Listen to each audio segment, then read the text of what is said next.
Hello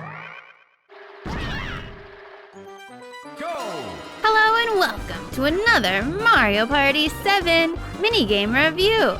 Up today is the 1 vs 3 minigame, La Bomba. In this one, the single player is above the team players, and they're trying to hit bombs out of the boxes that are going by on the conveyor belt. If they get all the players on the team out, then they win. I think my favorite part of this minigame is how much strategy there was in it. Yeah, and that counts for both sides, I think. I think no matter what side we were playing on, we found things that really helped us win. Exactly.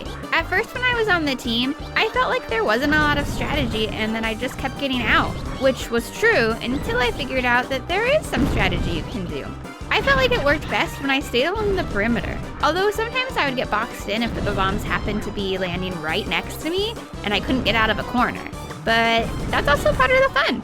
Yeah, I will say that got frustrating when it happened, but it's not something that happened every game, it just happened occasionally.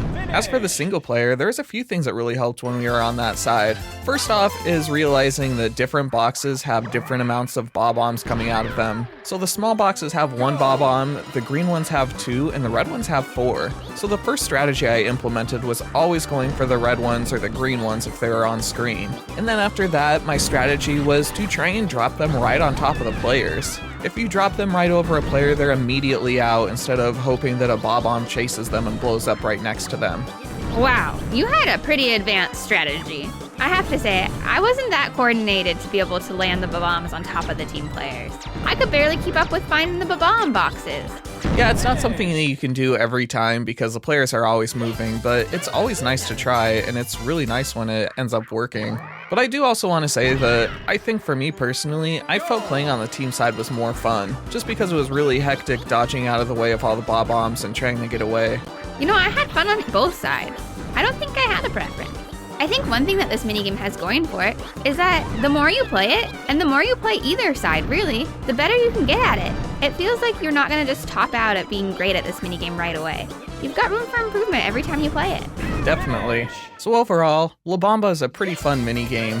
It's nice that it's not lopsided in difficulty to favor one side over the other, and it's also nice having so much strategy that you can put into it. It does have a couple flaws, like how you can get trapped into the corners as a team player, and at least for me personally, I didn't find the single player side as fun to play, although Sarah did, so that might not be a flaw for you. But if we had to give this a score, I think we'd give it 4 stars out of 5. Well, that's it for today.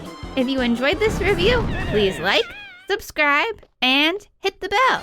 Up next, we'll be reviewing Lightspeed. I wonder if we'll see the Millennium Falcon. Or at least shoot off into 5 stars. If you want to see how the minigame is, come back to watch it with us. Hope to see you then.